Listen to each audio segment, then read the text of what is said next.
কি নিয়ে এসেছো আমার জন্য?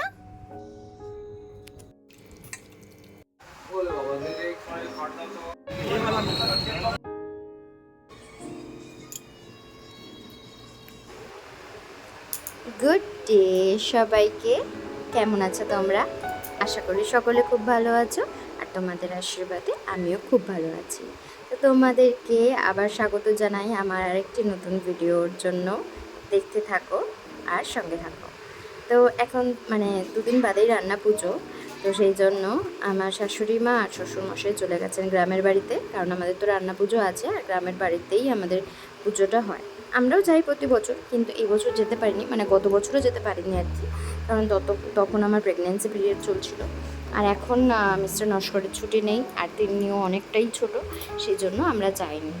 আর সেই জন্যই বাড়িতে একা আছি, তাই তিন্নিকে তো সামলাতে হবে। তার জন্যই আমার দিদির মেয়েকে আমার কাছে রাখতে এসেছিলো, ও কদিন থাকবে আমার কাছে। তো শনিবার ছিল নিরামিষ, তাই খিচুড়ি, বেগুনি, আলুর দম আর পাঁপড় ভাজা বানিয়েছিলাম। তো তারপরের দিন রান্না পুজো, যেদিনকে আমি খুব ছোট করেই জোগাড় করে নিয়েছি আর কি, মানে সমস্ত কিছু তো করা সম্ভব না আমার একার পক্ষে।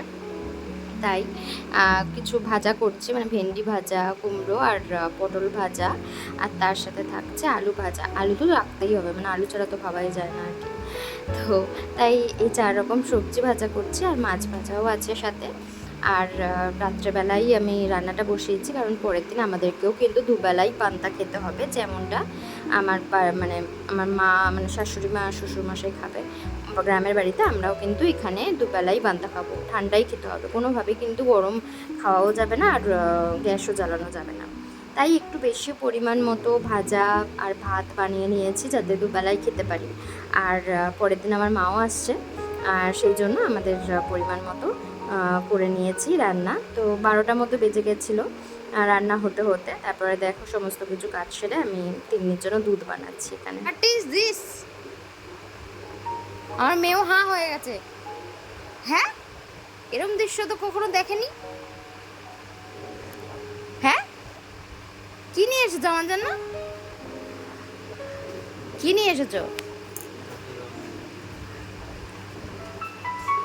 ও বাবা! তো সবাই জানো বিশ্বকর্মা পুজোর দিনই আবার পূর্ণিমার পুজোও পড়েছে। যারা পূর্ণিমার পুজো করো তারাই বেসিক্যালি বেশি জানবে এটা, কেননা তাদেরকে মনে রাখতে হয় প্রতি মাসে পূর্ণিমার পুজোতে এইভাবে শিরোনি দিতে হয়, যেমন আমাকে দিতে হয়। তো সেই জন্য এবারেও ব্যতিক্রম তো থাকবে না, যতই একা থাকি না কেন, কিন্তু আমাকে কিন্তু পূর্ণিমার পুজোটা দিতেই হবে। তাই মিস্টার নস্কর সকালেই বাজার করে দিয়ে গেছে, আর আমি সন্ধ্যাবেলা পুজো দিয়ে নিচ্ছি। আর আমার ঠাকুর ঘরের জানালা দিয়ে চাঁদটা কি সুন্দর দেখতে লাগছে দেখো, একদমই পুরো পরিষ্কার দেখা যাচ্ছে একদম ঠাকুর ঘরের জানালা থেকে। আর আমার এখানে শিরুনি দিয়ে পুজো দেওয়া হয়ে গেছে আমার, আর এখানে ফল কেটে কিছু মিষ্টি আর শিরুনি দিয়ে আমি ঠাকুরের পুজো দিয়েছি। আর বিশ্বকর্মার পুজোর দিনই পড়েছে পূর্ণিমাটা। তো আমার আলাদাভাবে আমার কোনো মানে বাড়িতে বিশেষ কাজও ছিল না, রান্নাবান্না ছিল না, কারণ দুবেলাই আমরা পান্তা খাবো। তাই ভালোই হচ্ছে একদিকে আর কি, যেহেতু বাড়িতে বেশি কেউ নেই, আমার মা আছে আর কেউ নেই তিন্নিকে ধরার মতো, তাই এই পুজোটাও দিতে হবে আমাকে। সেই জন্য বেশ ভালোই হয়েছে, বিশ্বকর্মা মানে পান্নার দিনেই আর কি পূর্ণিমা পুজোটা হয়ে গেছে। আর পরের দিন তো গরম মুখ জানোই, মাংস খাওয়ার দিন, তাই একটু বাজারে বেরিয়ে পড়েছিলাম চিকেন কিনতে। আর জানো তোমরা আমাদের এখানে স্কিনওয়ালা চিকেন পাওয়া যায়, যেটা আমার প্রচণ্ড ফেভারিট। মানে এমনি চিকেন এখন আর খাওয়াই যায় না, জানো আমার ভালোই লাগে না। মানে আমি বাবার বাড়ির ওখানে স্কিনওয়ালা চিকেন তো পাওয়া যায় না, নর্মাল চিকেনই পাওয়া যায়। তো সেটা আমার এখনও ওই বাড়িতে গেলে খেতেই ইচ্ছা করে না, স্কিনওয়ালা চিকেন খেয়ে খেয়ে এমনই অভ্যস্ত হয়ে গেছে। আর আইসক্রিমের এই বাস্কেটটা দেখে তো আমার প্রচণ্ড লোভ লাগছে, কিন্তু কি করব, ঠান্ডা লেগেছে। আর বাজার করে চলে এসেছি বাড়িতে। উঠে পড়েছো তুমি? মাম্মা তো একটু বাজারে গেছিল, তুমি উঠে পড়েছো মাম্মা? ও বলে, তো দিদির মেয়ের কাছেই রেখে দিয়ে গেছিলাম তিন্নিকে। তো ঘুমাচ্ছিল, ঘুম পাড়িয়ে দিয়েই গেছিলাম, কিন্তু আসার আগেই উনি উঠে পড়ে বসে আছেন আর একটু কান্নাকাটি করছিল। তো আজকে আমি বানাচ্ছি চিকেন টিক্কা মশলা। রেগুলার চিকেন খেয়ে খেয়ে বোর হয়ে গেছে, তো ভাবলাম রাত্রেই যখন বানাচ্ছি রুটি দিয়ে খাবো, তখন একটু অন্যরকম বানাই। তাই এখানে চিকেন টিক্কা মশলা বানাচ্ছি, তার জন্য একটা মশলা রেডি করে নিয়েছিলাম আমি। তার আগে বলে দিই, এখানে নিয়েছি পেঁয়াজ, টমেটো, কাজু, আদা, রসুন, যেটা একটা পেস্ট বানিয়ে নেবো।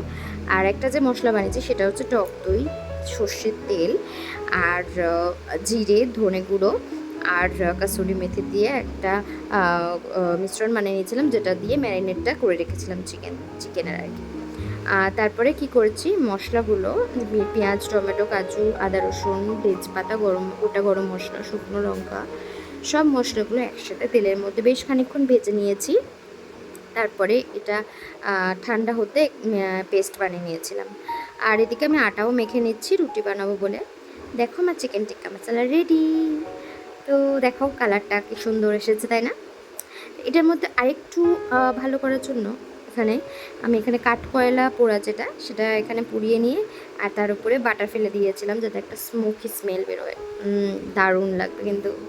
আর এখানে দেখো একটা মনে হচ্ছে তেলের ডোবা বানানো হয়েছে, মানে সমস্ত তেল যেহেতু ওখানে বাটিটা বসানো ছিল তাই সেখানেই এখানটা হয়ে রয়েছে। তো মেয়ের সাথে খেলছেন মিস্টার নস্কর ঘরের ভিতরে, তাই উনি আর টেবিলে আসবেন না, ওখানে বসেই খাবেন।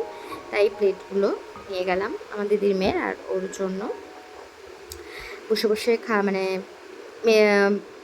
বেড়েই বসে বসে খাওয়া হবে আর কি। তো আজকে ভিডিওটা আমার এই পর্যন্তই। কেমন লাগলো তোমাদের আমার ভিডিও অবশ্যই আমাকে কমেন্টে জানিও। আর তোমাদের সাপোর্টের খুবই প্রয়োজন, তোমরা অবশ্যই পাশে থেকো আমার। আর আমার চ্যানেলটি যারা যারা সাবস্ক্রাইব করেনি এখনও, অনুরোধ রইল আমার চ্যানেলটি সাবস্ক্রাইব করে দিও। আর থ্যাংক ইউ, টাটা, ভালো থেকো।